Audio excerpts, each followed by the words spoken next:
What's up, Tailgaters? You're in the booth with Tailgate Nate today. Welcome to my channel. Week 8 has come and gone in the college football world. A lot of big games that happened this past weekend. A lot of changes going to be reflected in my top 25. And this is probably the top 25 here that I can confidently say we know who the best 25 teams in the nation are right now. And I know there still could be some debate here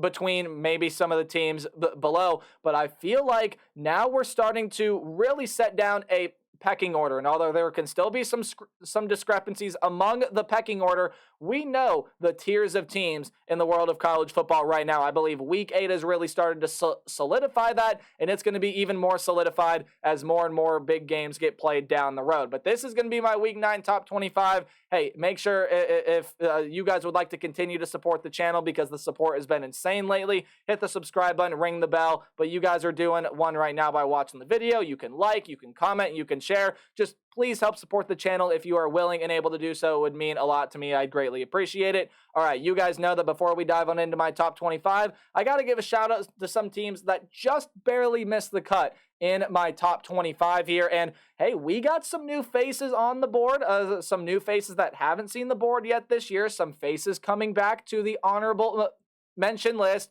And we only have one team that did drop out of the top 25. I forgot to put them on the honorable mentions board, but it is the Iowa Hawkeyes. In heartbreaking fashion, they still are a team that can crack on into the top 25. The Iowa Hawkeye logo, I have noticed, is missing from here. They should be on the honorable mention list. That is my mistake. My apologies to Hawkeye fans everywhere. That was the only team that dropped out of my poll from this past week, and they're joined by some other Big Ten teams here that you do see on screen. How about the Rutgers Scarlet Knights, ladies and gentlemen? 6-2, they are bowl bound, and they're an honorable mention to get into the top 25. They're playing some good football right now. The Wisconsin Badgers got a big comeback win against the Illinois Fighting Illini, so they are back here. And then some of the suspects we have seen in weeks past. 3 teams out of the Big 12. You got Kansas, Oklahoma State, and Kansas State. Welcome back to the honorable mention list there. A couple teams out of the SEC. Florida, hey, if they get that big win against Georgia this past week,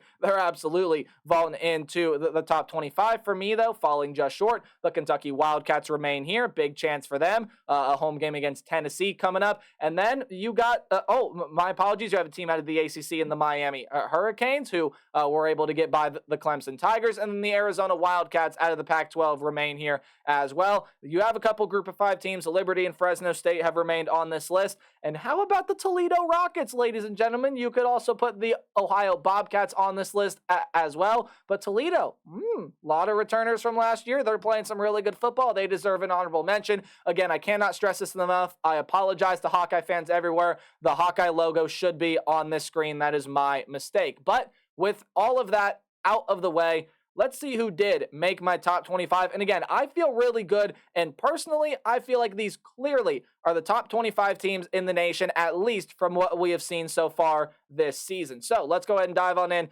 25 to 21. 25, I am keeping James Madison right here. Look, they got a big win against the Thundering Herd. It was just the case of, I think some teams jumped ahead of them. So even though I've been very impressed with the way that James Madison has been able to play throughout the entirety of 2023, they remain unbeaten.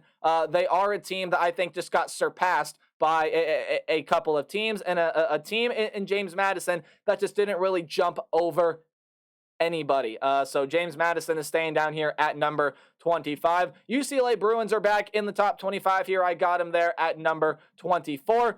Hey, they were able to put together a full, complete performance in that game this past week against the Stanford Cardinal, winning that one 42-7, improving their record to 5-2. And hey, look, they proved a lot to me there in that game. And how about the way that Carson Steele played in that game? He was a workhorse. He was a beast, as the kids are saying nowadays. He was the guy. He was him. Carson Steele played really well. Him and Dante Moore. Dante Moore starting to figure some things out, so that vaulted UCLA back here into the top 25. Also, that Bruin defense playing really well so far this season.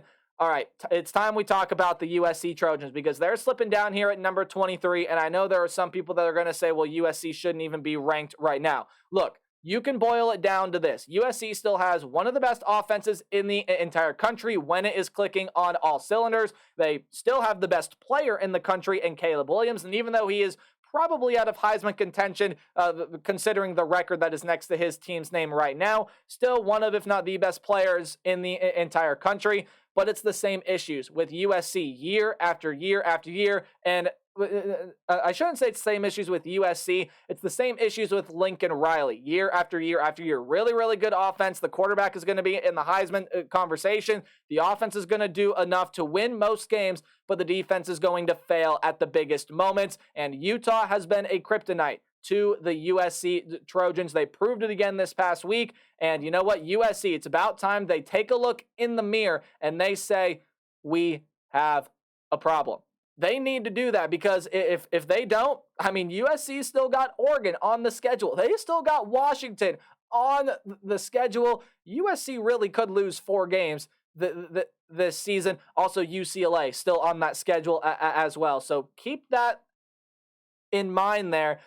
Who knows how the rest of the season is going to play out for USC, but we know that the defense is a problem. Utah is this team's kryptonite. They fall 8 spots down here to number 23. The team that beat them in the Cotton Bowl last year, the Tulane Green Wave, reigning Group of 5 champion, are up here 2 spots to number 22. Tulane definitely did have their struggles at times, especially in the second half with the North Texas Mean Green. They were able to pull away from that one. 35-28 was your final score. They did allow 21 points in the third quarter, but the Green Wave able to pull away there. Michael Pratt back fully healthy now. He's playing really, really well. The Tulane defense stepped up when it needed to the most, and Tulane was able to squeak out a win there, so they do vault up 2 spots, courtesy of some other teams falling below them there to number 22, and then the Louisville Cardinals have jumped up here to number 21. They had a bye week this past week. Really, really big one against Duke coming up this week. There will be a preview prediction video for that game on this channel. But with the Louisville Cardinals here, just a couple inconsistency things to get figured out here. And Purdue often had a couple letdown games when Jeff Brom had his tenure in West Lafayette. Louisville's got Duke at home. We'll see if Riley Leonard is ready to go there in that game. But I think that's going to be a phenomenal matchup to watch there between Louisville and Duke. For me, Louisville is sitting here at number 21. I still really like the way the Cardinals have played. That pass rush is really starting to show up, and I think Jack Plummer has really evolved himself into a pretty decent quarterback here. In fact, you could even argue a really good quarterback. You have a great weapon there in Jawar Jordan in the backfield, and then Jamari Thrash on the outside at wide receiver as well. And then again, as I mentioned, a lot of great pass rushers there on that team. So Louisville jumps up 1 spot, again, courtesy of some teams falling below them there. So they're up to number 21. Can't move them up too much. Again, they didn't play this past week. So let's go ahead and keep it moving now as we go ahead and take a look at the top 20. And here's where we have the North Carolina Tar Heels. Just really, just overall a very down performance against the Virginia Cavaliers. Now, I said it in my weekly takeaway video. If you didn't watch that video, you really only watched top 25s. Hey, that's okay. I'll explain what I said in that video here. I think it was a combination of North Carolina not playing their best football. The offense definitely looked out of sorts at times. And I also think it was a combination of Virginia playing the best game that they have played so far this season. Now, albeit this is the North Carolina defense that we thought was much improved, and yet it still has a lot to work on. That was only their first loss of the year, but it was a very, very bad loss, and it showed that this is the North Carolina team that has some improving to do. So I did drop them 10 spots here to number 20. Not saying they can't climb back up in the rankings here, because they absolutely can, but they got some things to figure out, especially on the defensive side of the ball. Let's talk about the Air Force Falcons for a minute, because they are up here 3 spots to number 19, and they take an early lead in the Armed Forces Cup. I'm blanking on what they actually call that challenge again, where all the Armed Forces teams play each other. But Air Force got on the board with a monster pass play. They finished off the game in the fourth quarter there with a pick 6 as Navy was trying to mount a little bit of a comeback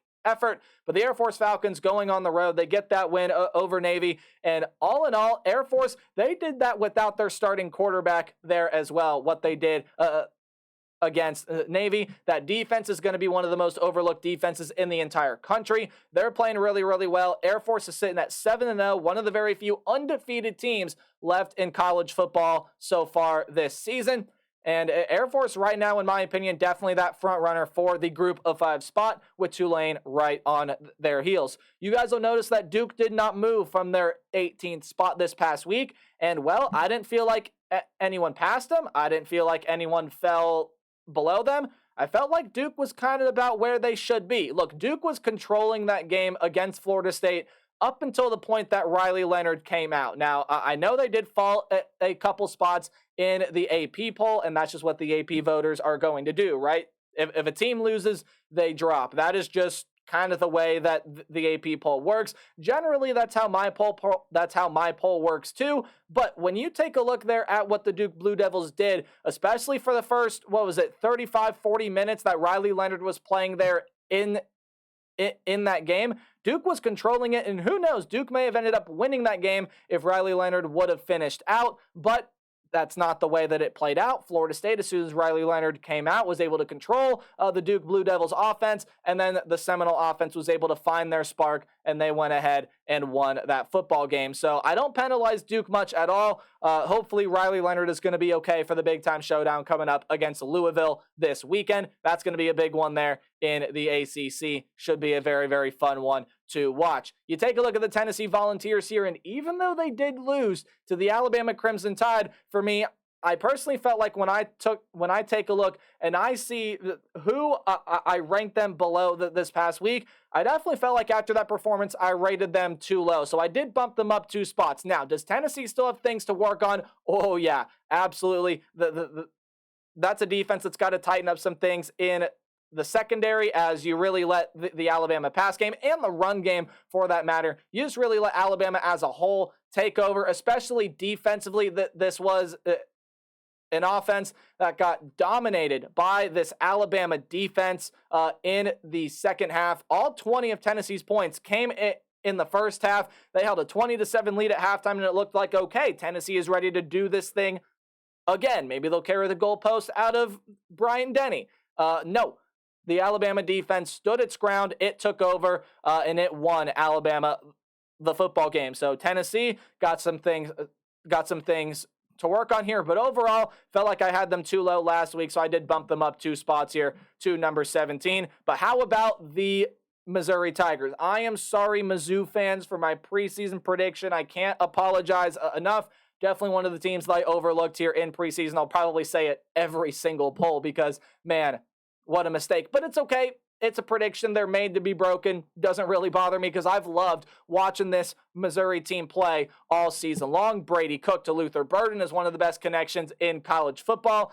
They were really able to do whatever they wanted against the South Carolina Gamecocks, albeit the Gamecocks do have some problems this season. But Missouri is right in the thick of the SEC East race with the game against Georgia still on the horizon. And I believe they still have to play Florida, and you still have to play Tennessee as well. Their only loss of the year coming to the LSU Tigers. So the Missouri Tigers definitely not out of the SC race by any point. This has been a fun team to watch. I think it'll continue to be so as that defense continues to see improvements as the year goes along. Mizzou's up 4 spots to number 16. Let's go ahead and dive on into my top 15 where, hey, we have another Tiger out of the SEC. It's the LSU Tigers here. Dominated Army as they were supposed to, but the thing that impressed me with the LSU Tigers here in this game, and I know it's Army, I know they don't throw the football, so they can't really attack the weak point of this LSU defense, which is that secondary, but holding Army to 0 was really quite a surprise to me. I did not expect LSU to hold Army to 0, albeit that's what they did. Again, Army can't really hurt LSU where, it hurts for the Tigers, which is their secondary, but this is an LSU offense that is absolutely humming, right? With Jayden Daniels, all the weapons that they have. This is one of the best offenses in the country. Jayden Daniels is one of the best quarterbacks in the entire country. When you take a look in terms of stats, QBR, anything that you want to take a look at with quarterbacks, he has performed really well in so far this year. Have the matchup against Alabama coming up here in 2 weeks. That'll be a huge one, and it'll probably be the game that decides the SEC West there as well. Let's go ahead and take a look here as LSU jumps 2 spots. Hey, Utah also jumping up 2 spots here. A lot of people feel like maybe Utah should be jumping higher, but again, there are some teams that I like a little bit more than Utah, and I'm not going to jump them above the Oregon State Beavers because, well, we all know what happened when those two teams played. That was an absolute shellacking there as Oregon State was able to dominate the Utah Utes. So it has been confirmed that Cam Rising is not going to play at all this season. Who knows if he takes a medical red shirt? We'll see what happens with the Cam Rising saga. Probably going to come back and play yet another season of college football, which is absolutely crazy. But when you take a look at the Utah Utes, they didn't need a Cam Rising. They didn't need a Brant Keithy to beat the USC Trojans. Yes, the defense gave up some points, but it came up big when it mattered, game-winning field goal, and this is a Utah team that's going to be led by Bryson Barnes the rest of the way with a lot of big games still on the slate, especially this next week when you have to play the Oregon Ducks. Really big-time game there. Utah's got that game at home in Salt Lake City. That'll be a preview prediction video that goes up tomorrow. Should be a fun one, but Utah, with that win against USC, has played themselves back firmly into the mix of a Pac-12 championship game. They were kind of a team, at least in my opinion, that was kind of on the outside. Maybe they can do it if some things go right. Nope, they are firmly in the mix. They proved that this past week. Big game against the Ducks coming up here this next weekend. Notre Dame Fighting Irish, they're up here 1 spot here at number 13. Still really like the way that the Irish are playing football right now. I believe they had a bye week this past week. Yes, they did. And so Notre Dame still got some big games coming up here on the schedule.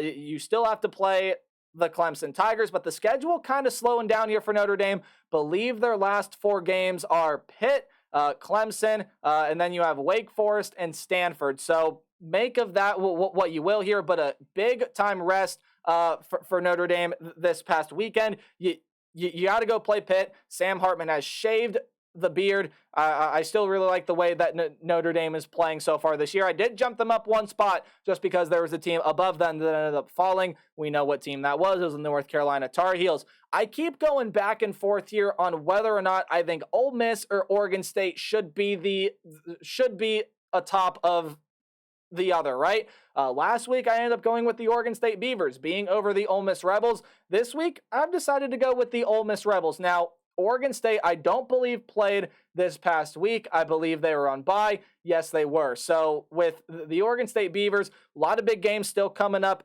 for them, right? You got Washington and Oregon last 2 games. Arizona is coming up this next weekend. So that's going to be another huge opportunity there for the Oregon State Beavers to get a pretty decent road win. I know a lot of people are going to look and say, oh, it's Arizona. But if you notice the way that Arizona's been playing this year, you notice the way they played against USC and Washington State. Hey, the Arizona Wildcats, pretty good football team there, coached by Jed Fish. So a chance to get a pretty substantial road win there. Then again, you got Oregon, Washington coming up there at the end of the season. Love the way that Oregon State is playing ball right now. They stay for me at number 12 again. Part of that happens to be they're on bye week, but part of that happens because my opinion flipped this past week. I do think that, again, when it comes down to little things like this, it comes down to, okay, who would I favor on a neutral field today? And right now, I'd favor the Ole Miss Rebels. I know they had their struggles with Auburn at times throughout that game, but for the most part, really like the way that Ole Miss was able to play the game against Auburn. We knew that Auburn was going to be feisty, but Auburn simply just did not have the offense to keep up with the Ole Miss Rebels.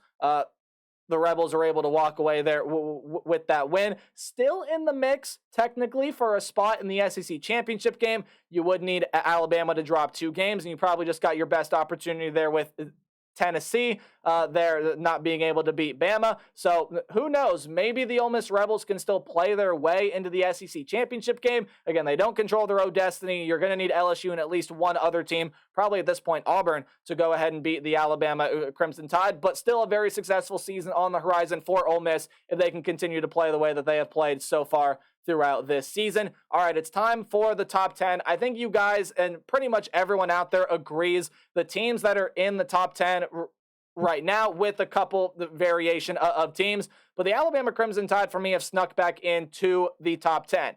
Agreed. The first half against Tennessee was not pretty by any means. And the second half, offensively, there were still a couple things that Alabama could have improved upon. However, defensively, that first half, yikes, it took them a while to really get settled in. But defensively, that second half, flawless. They were able to pretty much control whatever Tennessee did offensively, and any sustained drives that Tennessee had, Alabama was able to quickly shut down. They were forcing turnovers, and I believe they ended up getting a pick six or scoop and score or something like that, a defensive or special teams touchdown to seal that game 34-20, big time win against their rival in the Tennessee Volunteers. And with North Carolina losing, hey, it vaulted Alabama back on into the top 10. So with the Alabama Crimson Tide getting a bye week before the game against the LSU Tigers, you get 2 weeks to prepare for a chance to basically almost clinch your spot in Atlanta in the SEC championship game. Again, still with some games to go,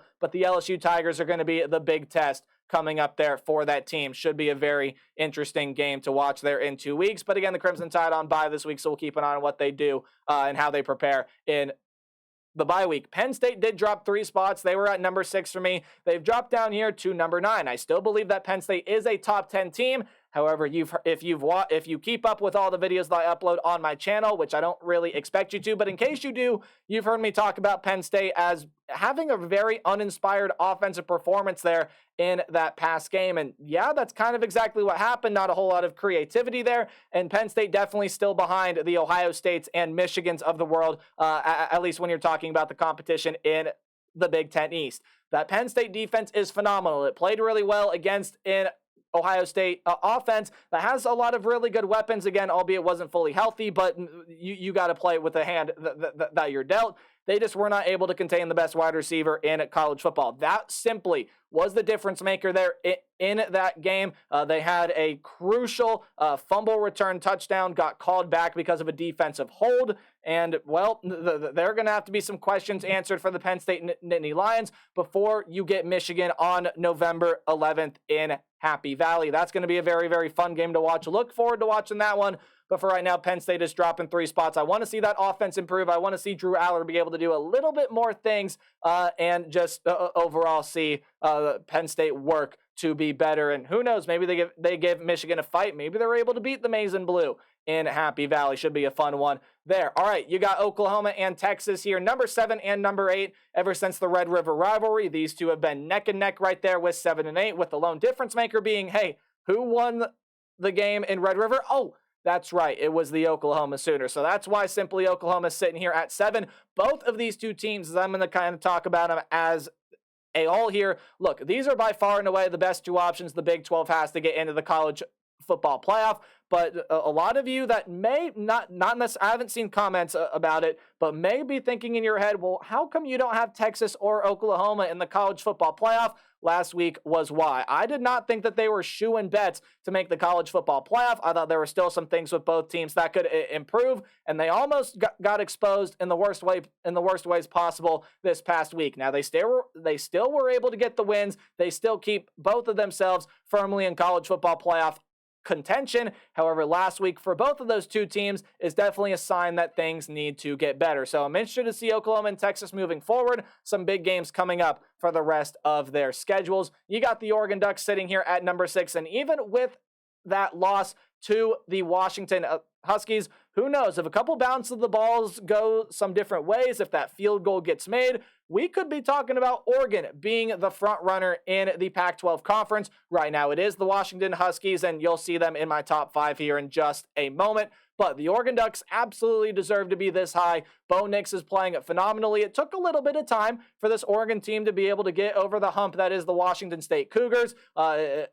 It looked like Washington State, who just haven't looked great over the past 2 weeks after looking phenomenal there for the first part of 2023, sort of woke up and started to play really, really well. Oregon was able to overcome it, though, in the end. I believe they ended up winning the game by 14 points. Really like the way that the Oregon Ducks have played football so far this season, especially, or I should say, even though they did lose that game to Washington in Seattle. Big one with the Utah Utes coming up. That'll be a monster showdown, basically a playoff elimination game there for both of those two sides. So I can't wait to see the matchup there. But you guys all know the teams that are in the top 5. Here they are. Here's the order I have them in.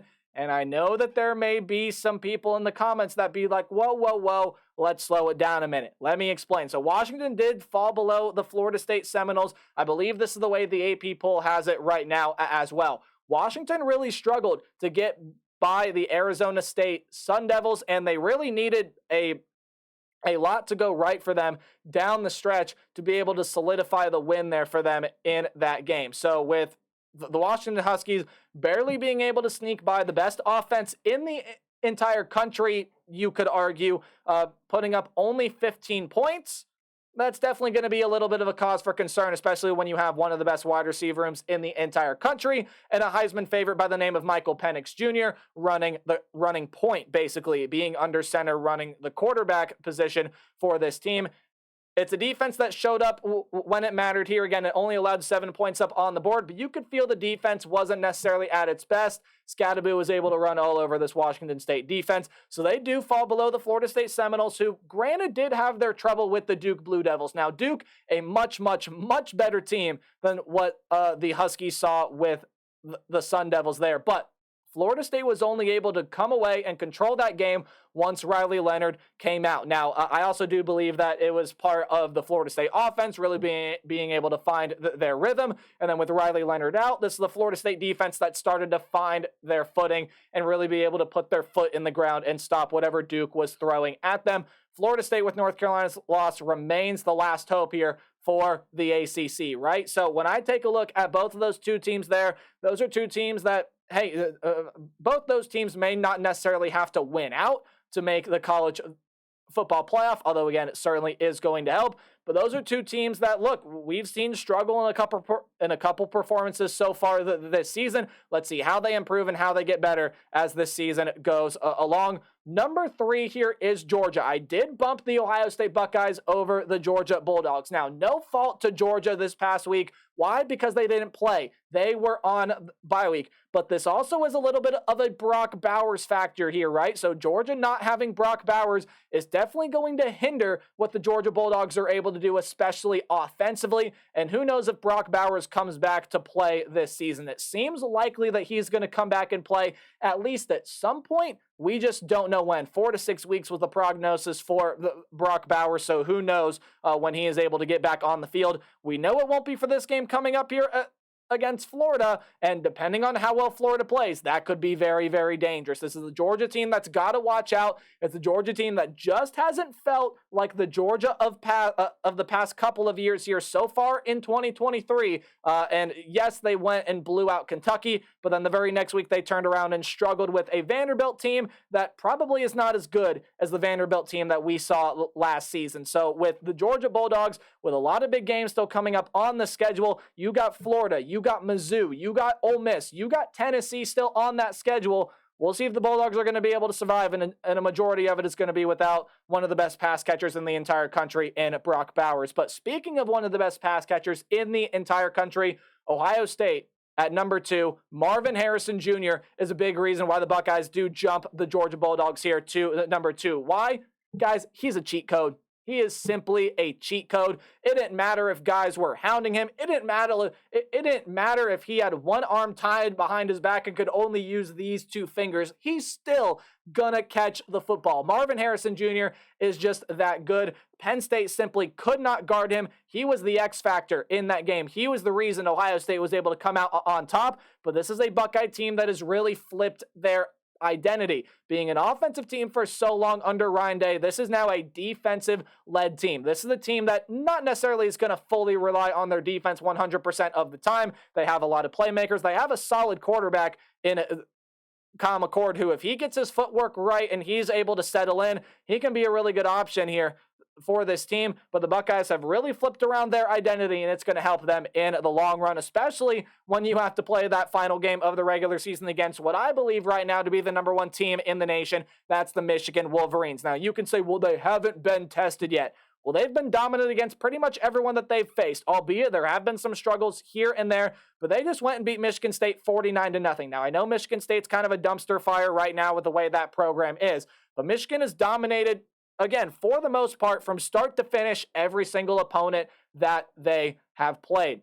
Michigan is really going to start to get tested here as they're on bye this week. You have Penn State and Ohio State coming up in November. Don't overlook that Maryland game either. We're really going to see Michigan get down and dirty here in the month of November. The month of October is done for them. They escape unscathed, and right now they are my number one team in the entire country. Guys, that is going to do it for my top 25 video here. Please let me know your personal top 25 in the comment section down below. Anything else you'd like to add onto this video, I'd be happy to hear what you guys have to say. Until next time, remember to play hard but tailgate harder. See all you guys in the next video. Goodbye.